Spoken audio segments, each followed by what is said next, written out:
Greetings YouTube, it's the Brain Damage Gamer here. Today I wanted to go over something a little bit different than what I normally cover. The video that you're seeing in the background is just a random game that I decided to select.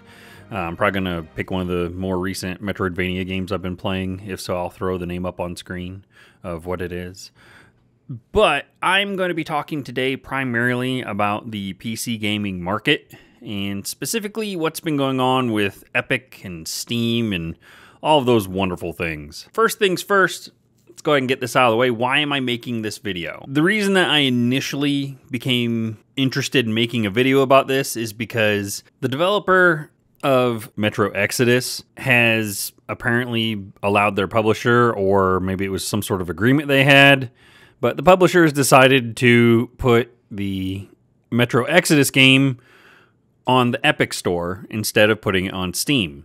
Now, the initial problem a lot of people had with this move is the fact that they've been selling it on Steam for quite a while now as a pre-order. And they are apparently going to honor the pre-order on Steam. So if you've pre-ordered the game, you can still play it on Steam. You just can't buy it now. Valve did have a post that they made about this, and for whatever reason, they've left the store up for Metro Exodus.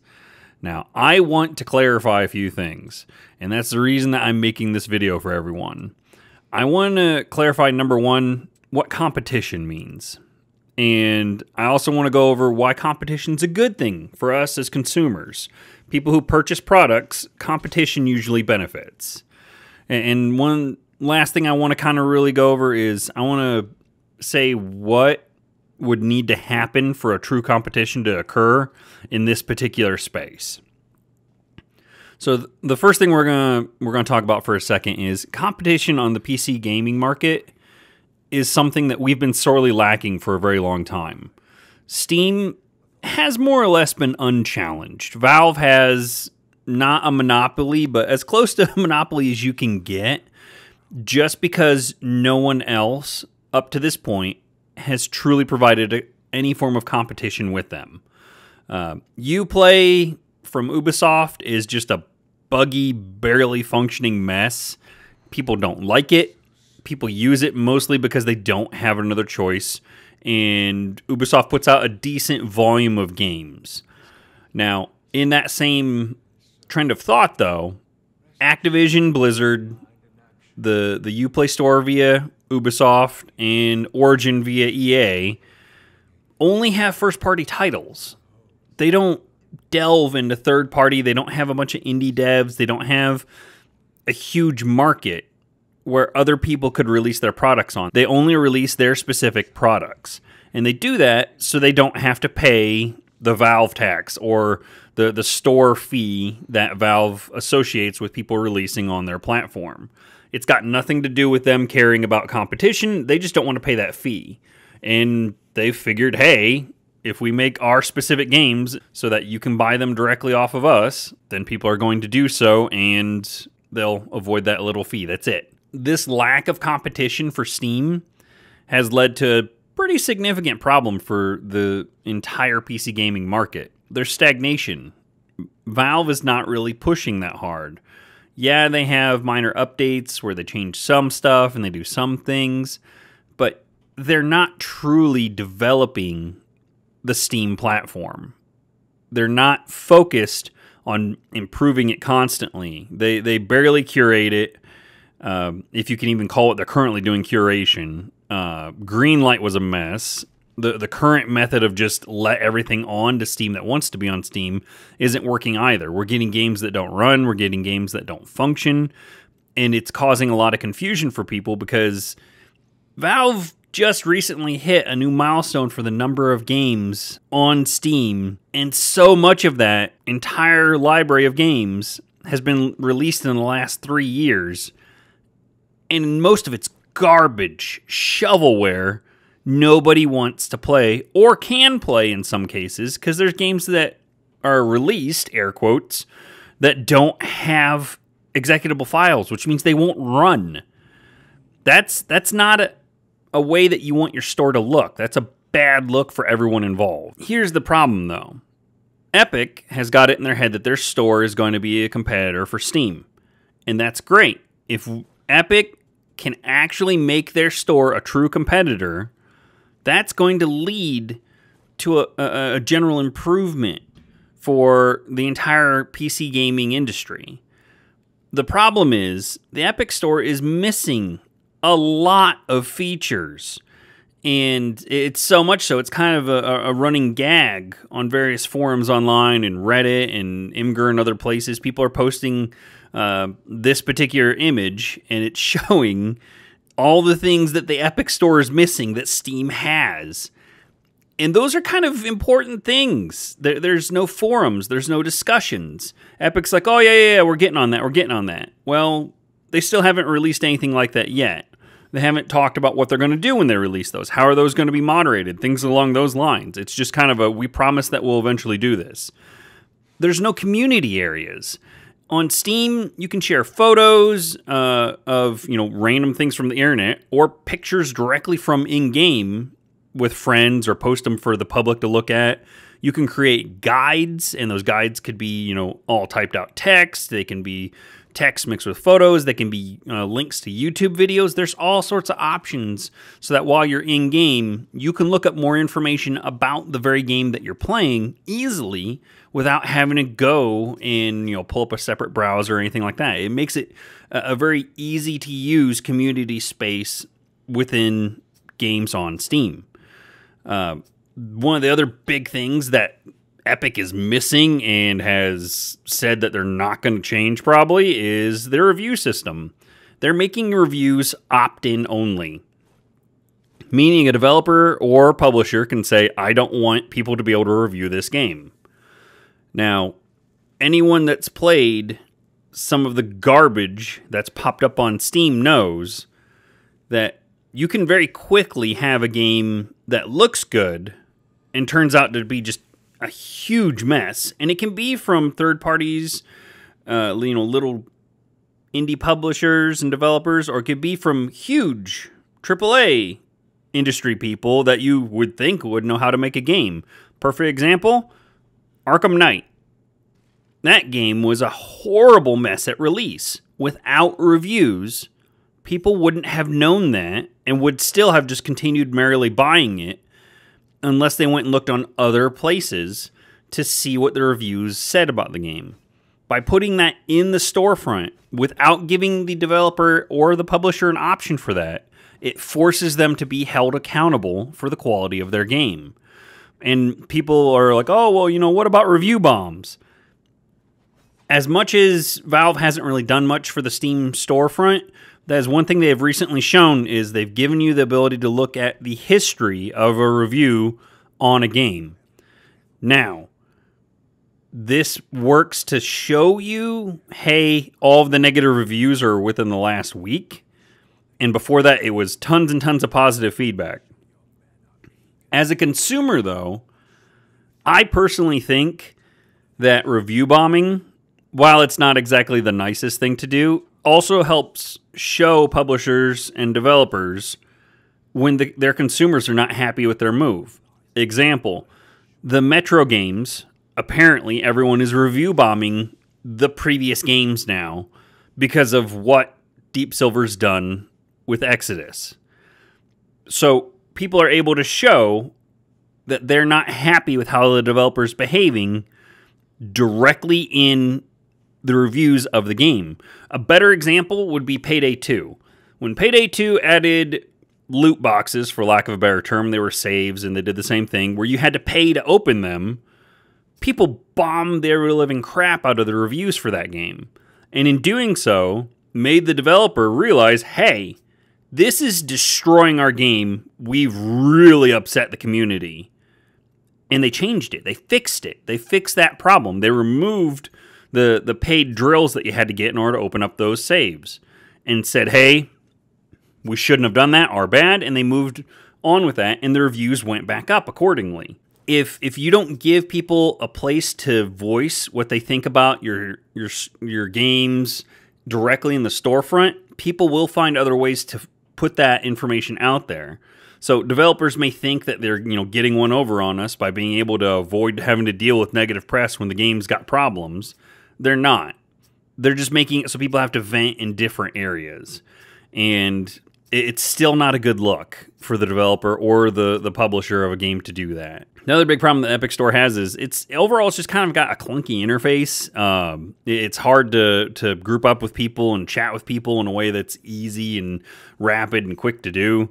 The options are there indirectly, but it's not a way that's as intuitive as the Steam system. That may change over time, and for all I know, Epic's got a huge patch to fix these types of issues. Right now, they've not given anyone anything to say that this is going to be happening anytime soon. Now, all of this aside, the number one issue that I have taken problem with for Epic and how they are attempting to compete with Steam is they're not. They currently have games that are either old Steam games, which they are also now selling, which could be considered competition for those specific games, Subnautica, things like that. But anything new that they get, they lock into a 1-year exclusive contract and will not let publishers put the game on Steam as well as the Epic Store. They do not give people that option. Doing that means that they are purposely excluding the possibility of competition. That is quite literally some of the shadiest garbage business tactics you can use. Valve hasn't done that.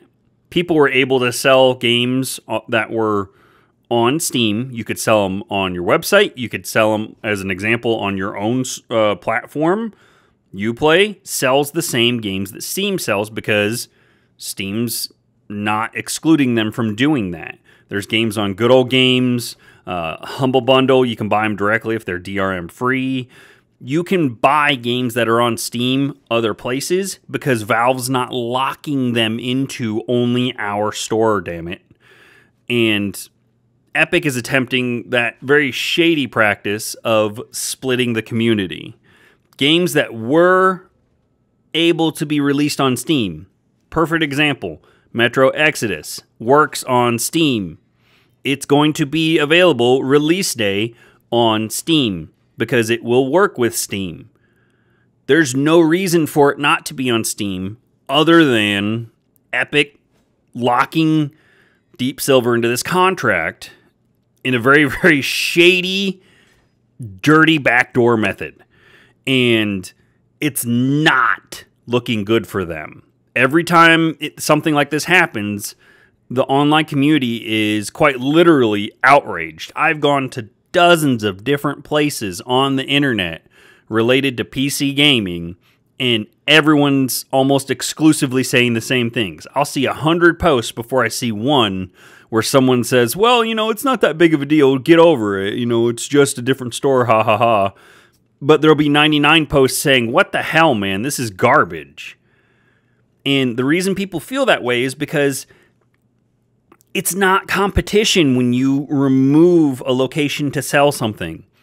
And that brings up kind of an interesting point I only recently started thinking about. Metro Exodus is being sold on the Epic Store for a $10 discount. Now, Deep Silver came out and said, ha, we're doing this because we don't have to pay as much because the fee's lower here at Epic.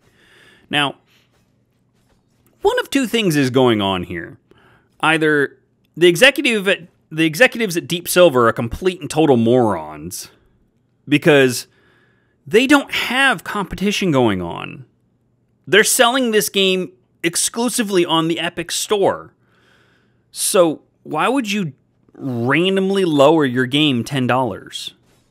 There's no reason for a publisher to do that because they're not gaining anything. They're not speeding up the sales. It's the only place to buy the game. If people want to buy the game outside of the political and garbage business practices going on with the store, people are going to buy the game. If that's not the case, the other option, and this is really what I think is going on, is Epic is continuing to be shady jerks. And what they're doing is they most likely, if I were to hazard a guess, paid Deep Silver an additional fee. Either they, gave them a bigger cut and said, hey, we'll only take 10% instead of 12, or something similar. So that way they said, hey, lower the game price because we want to try to get over the backlash that's happening because of what we're doing on our store. If you help us sell games cheaper, maybe people will get over it and start buying them on our store instead of on Steam. And given the fact they've already locked people into one-year agreements, I have zero doubt that they would do something even more shady as lowering the price to make it look like they're being the good guys in this. All of that said, I, again, still feel like competition would be great. If there was some true competition for Steam, then it's going to force Valve to get off their butt and start working a little bit harder about maintaining Steam and making sure it's a good store to continue to use. And it would help Epic realize what they really need to do as a storefront as well. Maybe help them, get some of their act together on some of these things that they're missing. But here's the real thing. If you want to be competitive, Epic, all you got to do is something very simple.